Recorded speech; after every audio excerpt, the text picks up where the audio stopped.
ಲಂಚ ಪಡೆಯುವಾಗ ಸಿಕ್ಕಿಬಿದ್ದವನೇ ಈಗ ಸಿಎಂ.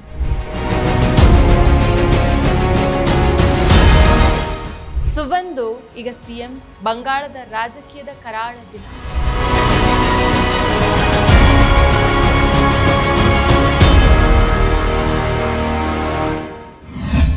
ನಮಸ್ಕಾರ, ಈ ದಿನಕ್ಕೆ ಸ್ವಾಗತ. ನಾನು ಜಿಎಂ ಪವಿತ್ರ. ದೇಶದಲ್ಲಿಯೇ ಪಶ್ಚಿಮ ಬಂಗಾಳ ದೊಡ್ಡ ರಾಜ್ಯ, ಜನಸಂಖ್ಯೆಯೂ ಸಹ ಇದೇ ಮಟ್ಟದಲ್ಲೇ ಇದೆ. ಸೊ ಇಂಥ ಪಶ್ಚಿಮ ಬಂಗಾಳದ ರಾಜಕಾರಣದಲ್ಲಿ ಒಂದು ಮಹತ್ತರ ಬದಲಾವಣೆಯಾಗಿದೆ. ಭಾರತೀಯ ಜನತಾ ಪಕ್ಷ ಬಿಜೆಪಿಯ ಉಗ್ರ ಹಿಂದುತ್ವದ ಹೊಸ ಮುಖವಾಗಿ ಹೊರಹೊಮ್ಮಿರುವಂತಹ ಸುವೆಂದು ಅಧಿಕಾರಿ ರಾಜ್ಯದ ಮೊದಲ ಬಿಜೆಪಿ ಮುಖ್ಯಮಂತ್ರಿಯಾಗಿ ಶನಿವಾರ ಪ್ರಮಾಣ ವಚನವನ್ನು ಸ್ವೀಕರಿಸಿದ್ದಾರೆ. ಈ ಬೆಳವಣಿಗೆ ಬಂಗಾಳದ ರಾಜಕೀಯ ಇತಿಹಾಸದಲ್ಲಿ ಹೊಸ ಅಧ್ಯಾಯವನ್ನು ಬರೆದಿದ್ರೂ ಅದರ ಬೆನ್ನಲ್ಲೇ ಸುವೆಂದು ಅಧಿಕಾರಿಯವರ ರಾಜಕೀಯ ಪಲ್ಲಟಗಳು, ಭ್ರಷ್ಟಾಚಾರದ ಆರೋಪಗಳು ಮತ್ತು ಬಿಜೆಪಿಯ ನೈತಿಕ ನಿಲುವುಗಳ ಕುರಿತು ಗಂಭೀರ ಚರ್ಚೆಗಳು ಶುರುವಾಗಿದೆ. ಸ್ವಾತಂತ್ರ್ಯ ಹೋರಾಟ ಒಂದು ಕಥೆಯಲ್ಲ, ಮರೆಮಾಚಿದ ಹೋರಾಟಗಳ ಅನಾವರಣ. ಭಾರತದ ಸ್ವಾತಂತ್ರ್ಯ, ಕರ್ನಾಟಕದ ಏಕೀಕರಣ ಒಂದೇ ಹೋರಾಟದ ಎರಡು ಮುಖಗಳು. ಜೈ ಹಿಂದ್, ಜಯ ಕರ್ನಾಟಕ ವಿಶೇಷಾಂಕ ಈಗಲೇ ಓದಿ ಹಂಚಿಕೊಳ್ಳಿ.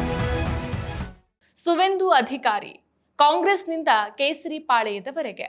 ಸುವೆಂದು ಅಧಿಕಾರಿ ಮೂಲತಃ ರಾಜಕೀಯ ಹಿನ್ನೆಲೆಯುಳ್ಳ ಕುಟುಂಬದಿಂದ ಬಂದವರು.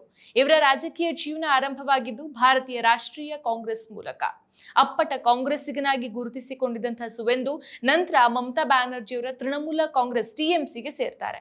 ನಂದಿಗ್ರಾಮದ ಭೂಸ್ವಾಧೀನ ವಿರೋಧಿ ಚಳುವಳಿಯಲ್ಲಿ ಮುಂಚೂಣಿಯಲ್ಲಿದ್ದಂಥ ಇವರು ದೀದಿಯ ಅತ್ಯಂತ ಆಪ್ತ ವಲಯದಲ್ಲಿ ಗುರುತಿಸಿಕೊಂಡಿದ್ದವರು. ಆದರೆ 2021ರಲ್ಲಿ ಚುನಾವಣೆಗೂ ಮೊದಲು ದೀದಿಯ ಕಟ್ಟಾ ಶಿಷ್ಯನಾಗಿದ್ದಂಥ ಸುವೆಂದು ತೃಣಮೂಲ ಕಾಂಗ್ರೆಸ್ಗೆ ಗುಡ್ ಬೈ ಹೇಳಿ ಬಿಜೆಪಿಯನ್ನ ಸೇರ್ತಾರೆ. ಬಿಜೆಪಿಗೆ ಸೇರಿದ ಕೇವಲ 5-6 ವರ್ಷಗಳಲ್ಲೇ ಇವರು ಹಿಂದೂ ರಕ್ಷಕ ಅನ್ನೋ ಬಿರುದನ್ನ ಹೊತ್ತು ಮುಸ್ಲಿಂ ವಿರೋಧಿ ಭಾಷಣಗಳ ಮೂಲಕ ಉಗ್ರ ಹಿಂದುತ್ವದ ಹೊಸ ಚಹರೆಯಾಗಿ ಬದಲಾಗ್ತಾರೆ. ಇಂದು ಅದೇ ಚಹರೆಯ ಬಲದ ಮೇಲೆ ಇವರು ಮುಖ್ಯಮಂತ್ರಿ ಪೀಠವನ್ನು ಏರಿದ್ದಾರೆ. ನಾರದ ಸ್ಟಿಂಗ್ ಆಪರೇಷನ್ ಮತ್ತು ಮೋದಿಯವರ ಟೀಕೆ. ಸುವೆಂದು ಅಧಿಕಾರಿಯವರ ರಾಜಕೀಯ ಜೀವನದಲ್ಲಿ ಅಳಿಸಲಾಗದ ಕಪ್ಪು ಚುಕ್ಕೆ ಅಂತಂದ್ರೆ ಅದು ನಾರದ ಸ್ಟಿಂಗ್ ಆಪರೇಷನ್. 2016ರಲ್ಲಿ ಇಡೀ ದೇಶವನ್ನ ಬೆಚ್ಚಿ ಬೀಳಿಸಿದಂತ ಈ ವಿಡಿಯೋದಲ್ಲಿ ಸುವೆಂದು ಅಧಿಕಾರಿ ಕ್ಯಾಮ್ರಾ ಮುಂದೆನೆ ಲಂಚವನ್ನ ಸ್ವೀಕರಿಸ್ತಾ ಇರೋದು ಸೆರೆಯಾಗಿತ್ತು. ಸುವೆಂದು ಅಧಿಕಾರಿ, ಮುಕುಲ್ ರಾಯ್, ಮದನ್ ಮಿತ್ರ, ಸುಬ್ರತಾ ಮುಖರ್ಜಿ ಮತ್ತು ಫಿರ್ಹಾದ್ ಹಕೀಂ ಸೇರಿದಂತೆ ಸುಮಾರು 12 ಪ್ರಮುಖ ನಾಯಕರು ಇದರಲ್ಲಿ ಭಾಗಿಯಾಗಿದ್ರು ಅನ್ನೋ ಆರೋಪ ಕೇಳಿಬಂದಿತ್ತು. ಆರಂಭದಲ್ಲಿ ಈ ಸ್ಟಿಂಗ್ ಆಪರೇಷನ್ ಬಗ್ಗೆ ವಿವಾದ ಎದ್ದಾಗ ಕಲ್ಕತ್ತಾ ಹೈಕೋರ್ಟ್ ಮಧ್ಯಪ್ರವೇಶಿಸಿ ತನಿಖೆಗೆ ಆದೇಶ ಕೊಡುತ್ತೆ. ಸೊ ವಿಡಿಯೋ ತುಣುಕುಗಳು ಅಸಲಿ ಅಂತ ವಿಧಿವಿಜ್ಞಾನ ಪ್ರಯೋಗಾಲಯ CFSL ದೃಢಪಡಿಸಿದ ನಂತರ ಪ್ರಕರಣಕ್ಕೆ ಹೊಸ ತಿರುವು ಸಿಗತ್ತೆ. 2017ರಲ್ಲಿ ಸಿಬಿಐ ನಾಯಕರ ವಿರುದ್ಧ ಕ್ರಿಮಿನಲ್ ಪಿತೂರಿ ಮತ್ತು ಭ್ರಷ್ಟಾಚಾರ ತಡೆ ಕಾಯ್ದೆಯಡಿ FIR ದಾಖಲು ಮಾಡುತ್ತೆ. ಜಾರಿ ನಿರ್ದೇಶನಾಲಯ ಇಡಿ ಕೂಡ ಹಣದ ದುರ್ಬಳಕೆಯ ಬಗ್ಗೆ ತನಿಖೆಯನ್ನು ಶುರು ಮಾಡುತ್ತೆ. ಆರಂಭದಲ್ಲಿ ಬಿಜೆಪಿ ಈ ಹಗರಣವನ್ನ ಬಳಸಿ ಮಮತಾ ಬ್ಯಾನರ್ಜಿ ಸರ್ಕಾರವನ್ನ ತೀವ್ರವಾಗಿ ಟೀಕಿಸಿದ್ರು. कैमरा के सामने, टीवी कैमरा के सामने कितना लाए हो? अच्छा लाओ लाओ, और ऐसे कुर्ते में रख देते हैं. टीवी पे देखा कि नहीं देखा आपने? और चेहरा कितना भोला भाला था, ऐसा लगता था ये तो रोज की आदत वाले लगते हैं. और कुछ लोग तो टीवी के सामने कह रहे हैं इतना कम क्यों लाए? तो कहता है दूसरे थोड़े दिन के बाद दूंगा, तो कहते हैं कि जल्दी करना. एक और कह रहा है कि भाई मुझे तो दिया लेकिन थोड़ा उनको भी दे दो, थोड़ा संभालना पड़ेगा. ಆದ್ರೆ ಈ ಹಗರಣದ ಪ್ರಮುಖ ಆರೋಪಿಯಾಗಿದ್ದಂತ ಸುವೆಂದು ಅಧಿಕಾರಿ 2021ರಲ್ಲಿ ಬಿಜೆಪಿ ಸೇರ್ತಾರೆ. ಗಮನಾರ್ಹ ಸಂಗತಿ ಅಂತಂದ್ರೆ 2021ರಲ್ಲಿ ಸಿಬಿಐ ಕೆಲವು ಟಿಎಂಸಿ ನಾಯಕರನ್ನ ಬಂಧನ ಮಾಡುತ್ತೆ. ಆದ್ರೆ ಬಿಜೆಪಿ ಸೇರಿದಂತ ಸುವೆಂದು ಅಧಿಕಾರಿ ಮತ್ತು ಮುಕುಲ್ ರಾಯ್ ಅವರ ವಿರುದ್ಧ ಕಟ್ಟುನಿಟ್ಟಿನ ಕ್ರಮವನ್ನ ಕೈಗೊಂಡೇ ಇಲ್ಲ. ಸುವೆಂದು ಅಧಿಕಾರಿ ಟಿಎಂಸಿಯಿಂದ ಬಿಜೆಪಿಗೆ ಸೇರಿದ ನಂತರ ಈ ಸ್ಟಿಂಗ್ ಆಪರೇಷನ್ ವಿಡಿಯೋಗಳನ್ನ ಬಿಜೆಪಿ ಅಧಿಕೃತ ಯೂಟ್ಯೂಬ್ ಚಾನೆಲ್ನಿಂದ ತೆಗೆದುಹಾಕಲಾಗಿತ್ತು. ಇದು ಭಾರೀ ಟೀಕೆಗೂ ಕಾರಣ ಆಗಿತ್ತು. ಮತ್ತೊಂದು ಗಮನಾರ್ಹ ಸಂಗತಿ ಅಂತಂದ್ರೆ ಅಂದು ಪ್ರಧಾನಿ ನರೇಂದ್ರ ಮೋದಿ ಅವರು ಚುನಾವಣಾ ರ್ಯಾಲಿಗಳಲ್ಲಿ ಇದೇ ವಿಡಿಯೋವನ್ನ ಉಲ್ಲೇಖಿಸಿ ಟಿಎಂಸಿ ನಾಯಕರನ್ನ ಲೇವಡಿ ಮಾಡಿದ್ರು. ಕ್ಯಾಮ್ರಾ ಮುಂದೆ ಹಣ ಪಡೆಯುವಾಗ ಇವರಿಗೆ ನಾಚಿಕೆ ಆಗೋದಿಲ್ವಾ ಅಂತ ಪ್ರಶ್ನಿಸಿದಂತ ಮೋದಿ ಸುವೆಂದು ಅಧಿಕಾರಿಯವರ ಭ್ರಷ್ಟಾಚಾರವನ್ನ ಅಣಕಿಸಿದ್ರು. ಆದ್ರೆ ಕಾಲಚಕ್ರ ಉರುಳಿದಂತೆ ಅದೇ ಭ್ರಷ್ಟ ಅಂತ ಬಿಂಬಿತವಾಗಿದ್ದಂತ ವ್ಯಕ್ತಿ ಇಂದು ಮೋದಿಯವರ ಆಶೀರ್ವಾದದ ಜೊತೆಗೆ ಮುಖ್ಯಮಂತ್ರಿ ಆಗಿದ್ದಾರೆ. ಈ ಪ್ರಕರಣಕ್ಕೆ ಸಂಬಂಧಿಸಿದಂತೆ ಸಂಸತ್ತಿನ ಎಥಿಕ್ಸ್ ಕಮಿಟಿ ರಚನೆಯಾಗಿದ್ರೂ ಸಹ ಅದರ ವಿಚಾರಣೆಗಳು ಕುಂಟುತ್ತಾ ಸಾಗಿದೆ.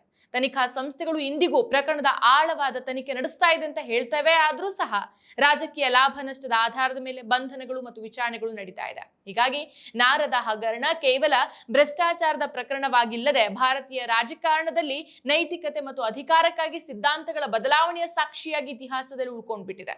ಇನ್ನು ಇದರಲ್ಲಿ ಮುಖ್ಯವಾಗಿ ಬರುವುದು ಬಿಜೆಪಿಯ ವಾಷಿಂಗ್ ಮಷಿನ್ ರಾಜಕಾರಣ. ಬಿಜೆಪಿಯ ಬಳಿ ವಿರೋಧ ಪಕ್ಷವನ್ನು ನಡುಗಿಸೋಕೆ ಅಸ್ತ್ರ ಒಂದಿದೆ, ಅದೇ ಬಿಜೆಪಿಯ ವಾಷಿಂಗ್ ಮಷಿನ್. ಯಾವುದೇ ವ್ಯಕ್ತಿ ಎಷ್ಟೇ ದೊಡ್ಡ ಭ್ರಷ್ಟಾಚಾರದ ಆರೋಪ ಹೊತ್ತಿದ್ರೂ ಸಹ ಆತ ಬಿಜೆಪಿಗೆ ಸೇರಿದ ತಕ್ಷಣ ಆ ಕೇಸುಗಳು ಮೆತ್ತಗಾಗತ್ತೆ. ನಂತರ ಆ ವ್ಯಕ್ತಿ ಪರಿಶುದ್ಧವಾಗಿ ಹೊರಗೆ ಬರ್ತಾರೆ. ಸುವೇಂದು ಅಧಿಕಾರಿ ಈ ವಿಷಯದಲ್ಲಿ ಒಂದು ಅಕ್ಷರಶಃ ನಿಜ.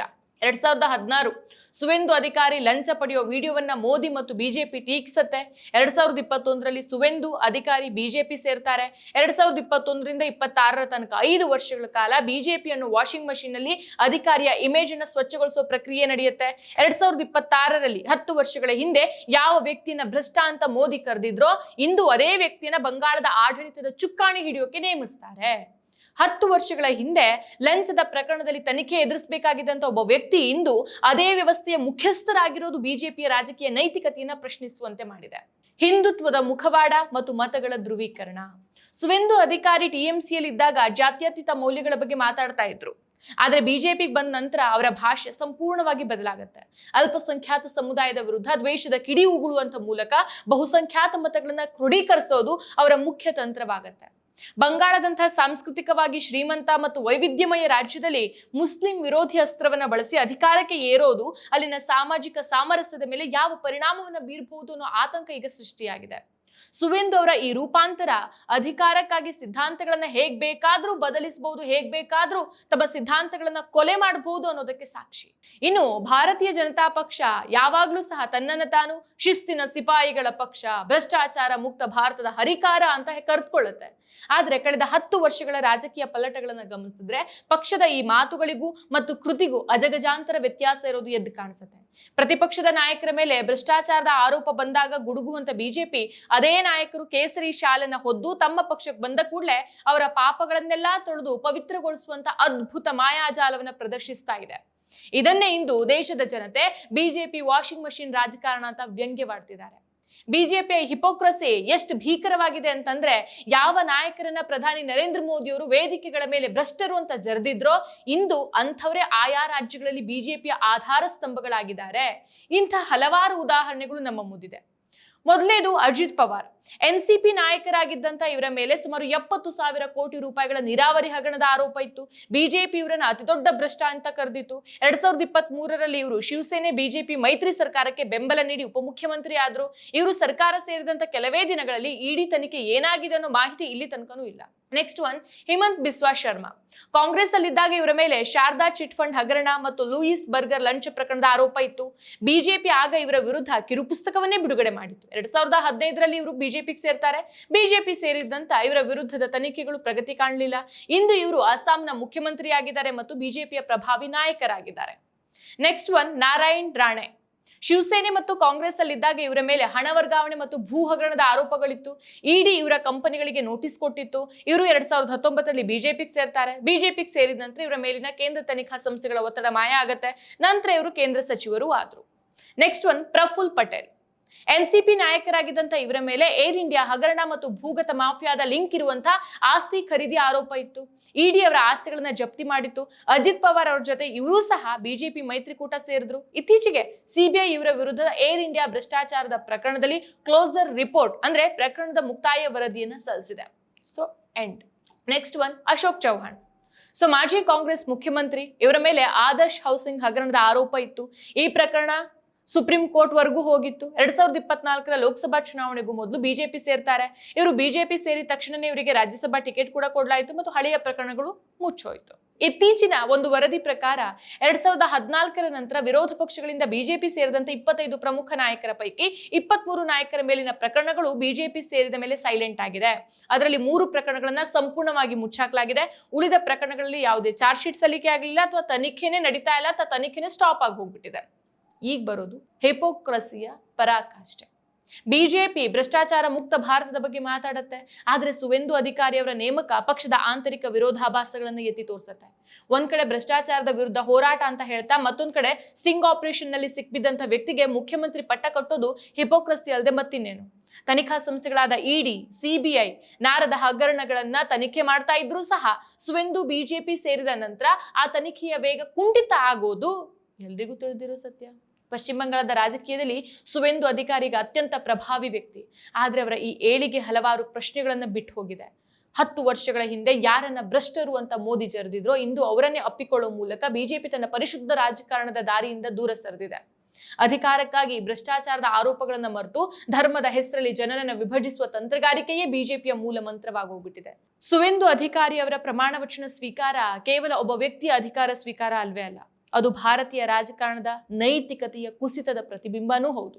ಮುಂದಿನ ದಿನಗಳಲ್ಲಿ ಬಂಗಾಳ ಅಭಿವೃದ್ಧಿಗಿಂತ ಹೆಚ್ಚಾಗಿ ಈ ರಾಜಕೀಯ ವಿರೋಧಾಭಾಸಗಳು ಮತ್ತು ಸುವೇಂದು ಅವರ ಆಡಳಿತ ವೈಖರಿ ದೇಶದ ಗಮನವನ್ನು ಸೆಳೆಯುವ ಸಾಧ್ಯತೆಗಳು ಜಾಸ್ತಿನೇ ಇದೆ. ಮತ್ತಷ್ಟು ವಿಶೇಷ ವಿಡಿಯೋಗಳನ್ನು ನೋಡಲು ಮತ್ತು ಹೊಸ ವಿಡಿಯೋಗಳ ಬಗ್ಗೆ ತಿಳಿಯಲು EDina.com ಯೂಟ್ಯೂಬ್ ಚಾನೆಲ್ ಸಬ್ಸ್ಕ್ರೈಬ್ ಮಾಡಿ ಮತ್ತು ಬೆಲ್ ಐಕಾನ್ ಕ್ಲಿಕ್ ಮಾಡಿ.